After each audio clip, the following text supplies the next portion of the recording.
Buenas noches, hermanos, un gusto estar nuevamente para meditar, para leer la palabra del Señor, para compartir.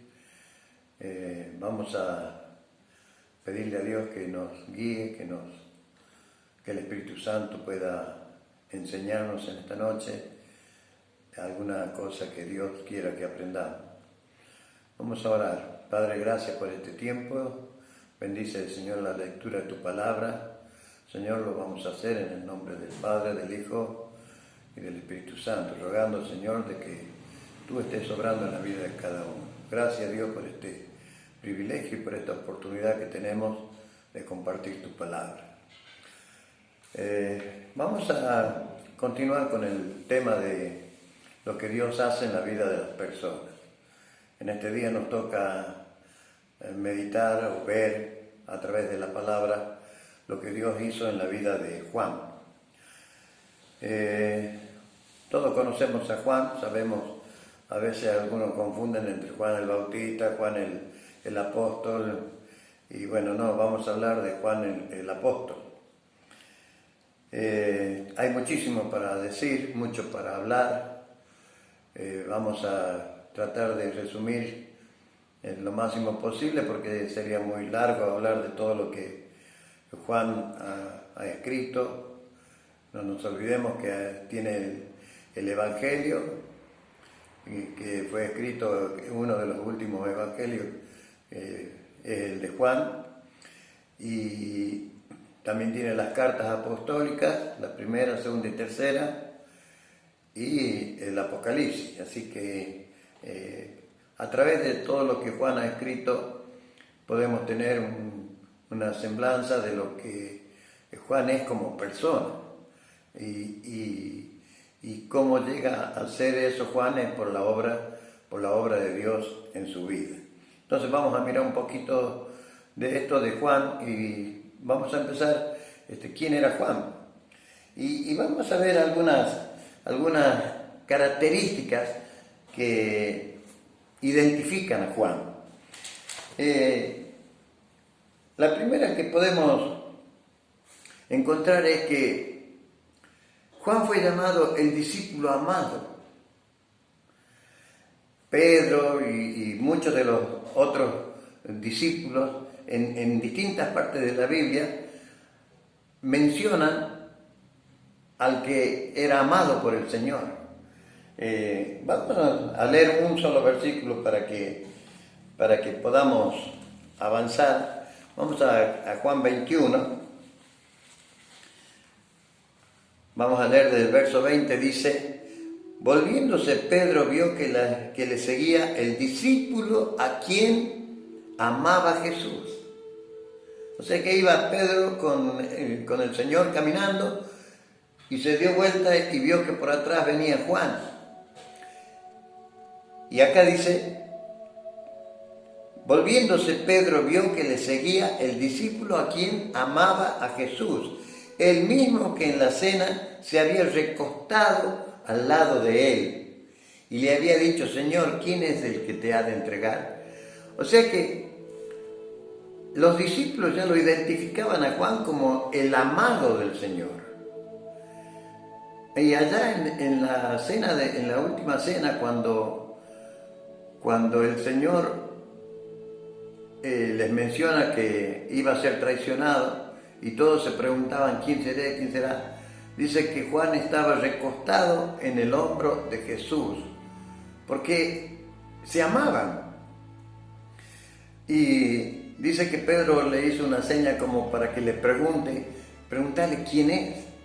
¿Por qué no le hizo la pregunta ninguno de los otros? Sino que lo dejaron a que fuera Juan, porque sabían que Juan era el discípulo amado, que a él le iba a responder. Entonces Juan le preguntó: Señor, ¿quién es? Y Jesús le indicó que aquel que come con el pan, remoja el pan en mi plato, ese es. Y el Señor le indicó quién era. Pero acá vamos al tema de que la relación que tenía Juan con Jesucristo. Cómo él pudo hasta recostarse en el hombro del Señor, porque había amor, porque se amaban. Entonces, los demás discípulos lo identificaban como el amado del Señor. Una de las características de Juan. Ahora, es interesante, y esto quiero recalcar, de que esa relación es fruto, o mejor dicho, ese amor es fruto de la relación fuerte, intensa, entre Jesús y sus discípulos. Es la misma relación que podríamos tener cualquiera de nosotros, porque Él es amor. Y esta manera de relacionarse con el Señor lleva a identificar a Juan y a su evangelio como el evangelio del amor. Es interesante que Jesús lo consideraba a Juan como, ¿cómo le podría decir? Especial. ¿Cómo sabemos eso? Porque en muchos momentos, con quien participaba habían tres que aparentemente eran los más allegados a Jesús.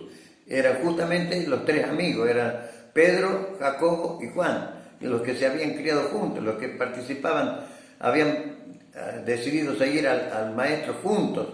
Cristo los llamó en el mismo momento, y ellos tres participaron de muchas cosas en la Biblia, de momentos de Jesús, muy interesantes, muy importantes. Vamos a ver tres casos solamente, pero hay muchos más. Uno de ellos fue en el momento de la resurrección de la hija de Jairo. Allá en Marcos 5:37 cuenta de que Jesús iba a la casa de Jairo porque Jairo le rogó que fuera a ver a su hija que estaba enferma.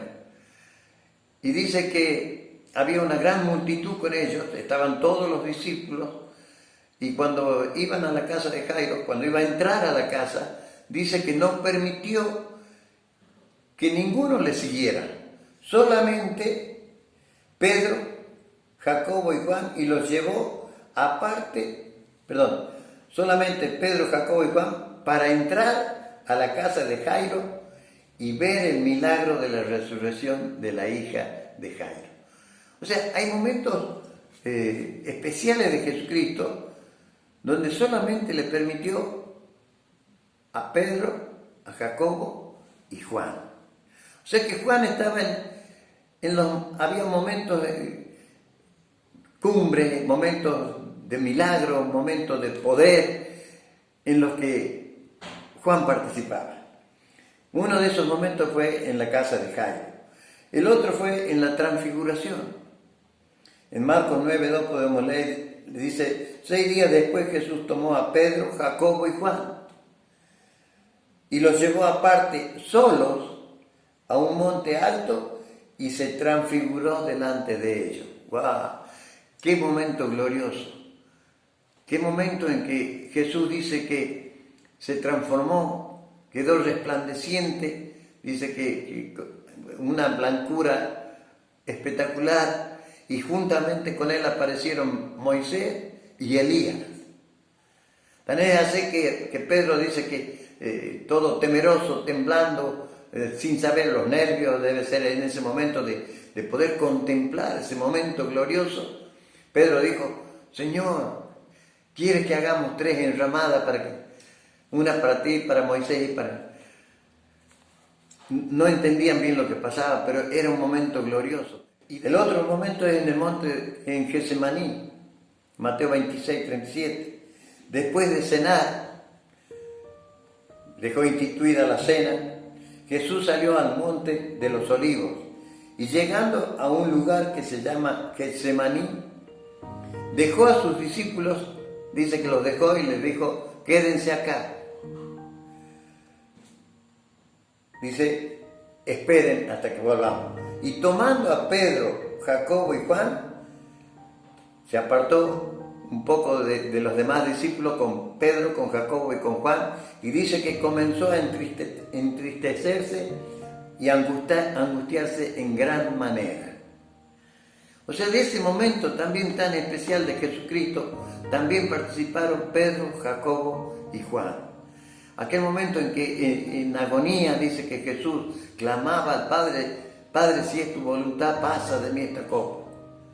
Y también en aquel momento hizo esa oración maravillosa por todos sus discípulos y aún por nosotros también. Entonces, Juan participaba de momentos especiales. ¿Por qué? Porque era especial. Quizás era especial para Jesús porque se amaba, pero también porque siempre estuvo dispuesto, siempre estaba presente, siempre estaba en el momento oportuno. Entonces, la perseverancia, esa actitud de Juan era valorada por Jesucristo y él lo llevaba para participar de esos momentos especiales. Entonces, y la otra característica de Juan es su percepción espiritual. ¿Cómo es el asunto? Podrán decir, ¿qué es eso? ¿Qué es la percepción espiritual? ¿Sabe que Juan cuenta cosas que ninguno de los otros discípulos cuenta? ¿Por qué puede ser eso? ¿No estaban los otros? Sí, sí estaban. Pero la percepción espiritual se nota en el interés de la persona. ¿Sabe que a veces podemos estar escuchando un mensaje, una predicación, una enseñanza, pero cuando no hay un verdadero interés pasa una mosca y ya me distrae? O hay un ruido y ya perdí el interés, perdí el hilo. Cuando quiero volver a entender ya, y así, entonces hace falta esa percepción espiritual, hace falta ese sentir de que Dios me está hablando. Y eso es lo que tenía Juan. Juan prestó atención a momentos extraordinarios en la vida. Entonces, Juan tenía esa característica, prestaba atención, demostraba su interés, trataba de captar todo lo que el Señor enseñaba, de recibir la enseñanza del Señor. Y esa es una de las características de Juan. ¿Sabe que el otro momento es cuando ninguno habla, por ejemplo, como Juan, del nuevo nacimiento? Allá en el capítulo 4 de Juan, donde Jesús habla con Nicodemo y cuando le dice: si no naces de nuevo no puedes ver ni entrar en el reino de los cielos. ¿Y cómo es eso?, dice Nicodemo. ¿Cómo es que puedo volver a entrar al vientre de mi madre y nacer de nuevo? Y Jesús le dice: si no naces del agua y del Espíritu. Nadie explicó el nuevo nacimiento como lo explica Juan. ¿Pero por qué? Porque él estuvo atento, porque él escuchó, porque tenía percepción espiritual. Qué interesante, hermano, tener percepción para entender lo que es el nuevo nacimiento. Saber escuchar lo que es el nuevo nacimiento. Si no naces del agua y del Espíritu. Juan, cuando escribió, entendía bien lo que estaba pasando. Hay muchos que dicen, bueno, nacer del agua es el bautismo en el agua. No puede ser bautizado en agua y no tener no tener la vida eterna. Cuando habla de si no naces del agua, Juan había estado también y escuchado a Juan el Bautista cuando Juan bautizaba, y la enseñanza de Juan era: arrepiéntanse y bautícese. El que se arrepentía se bautizaba. Entonces Juan está hablando del arrepentimiento, de un verdadero arrepentimiento para nacer de nuevo. sino naces del agua, del arrepentimiento y del Espíritu. Cuando hay un verdadero arrepentimiento y se le pide perdón al Señor por los pecados, por haber estado apartado, por haberle dado la espalda a Dios, hay un arrepentimiento y Dios te perdona, y ahí viene el Espíritu Santo, agua y Espíritu. Entonces nadie explicó el nuevo nacimiento como Juan. Y también cuando Juan enseña lo de ser hijo de Dios, allá en Juan 1:12, donde dice que Cristo vino al mundo, pero que los suyos no le recibieron. A los suyos vino, mas los suyos no le recibieron. Mas todo aquel que le recibe, dice, vamos a leerlo, Juan 1:12, 11 y 12. A los suyos vino y los suyos no le recibieron, mas a todos los que le recibieron, a los que creen en su nombre, les dio potestad de ser hechos hijos de Dios. Entonces son pasajes donde Juan muestra su aptitud de escuchar al Maestro, de entender lo que Dios dice, y lo transmite en su palabra, y lo transmite en el Evangelio. Entonces esa es la otra característica de Juan. La primera es el amor, el discípulo amado, el que habla del amor, el que enseña sobre el amor. Dios es amor. Y la otra característica es la percepción espiritual. ¿Sabes que allá en el capítulo 20, el verso 30 y 31 dice, con esto voy a terminar, dice, escribiendo Juan, hizo además Jesús muchas otras señales en presencia de sus discípulos, en presencia de todos, las cuales no están escritas en este libro. Pero estas se han escrito para que creáis que Jesús es el Cristo, el Hijo de Dios, y para que creyendo tengáis vida en su nombre. Este es el propósito de Juan, porque es el discípulo del amor, que todos conozcan a Cristo, que todos vengan a Cristo, para que sus vidas sean transformadas, para que el amor de Cristo pueda ser derramado en nuestras vidas y pueda fluir, como dice la palabra, que correr como ríos de agua viva. Y esta era la característica de Juan, una de las características.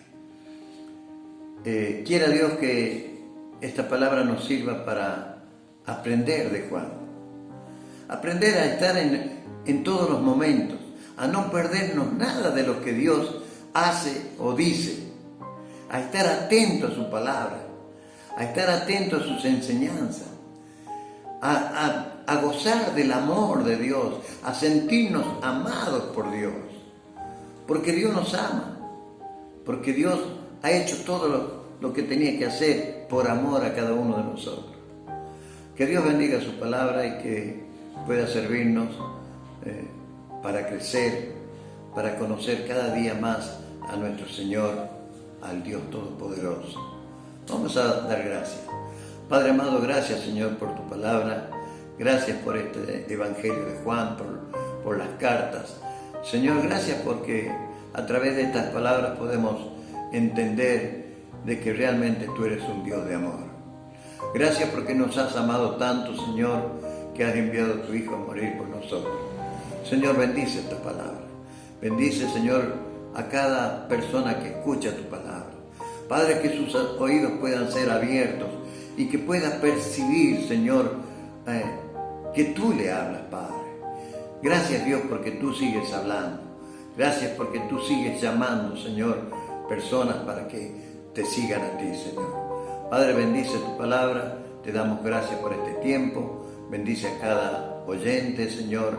Bendice a la vida de cada uno de tus hijos, Señor. Nos encomendamos en tus manos, en el santo nombre de Jesús. Amén y amén.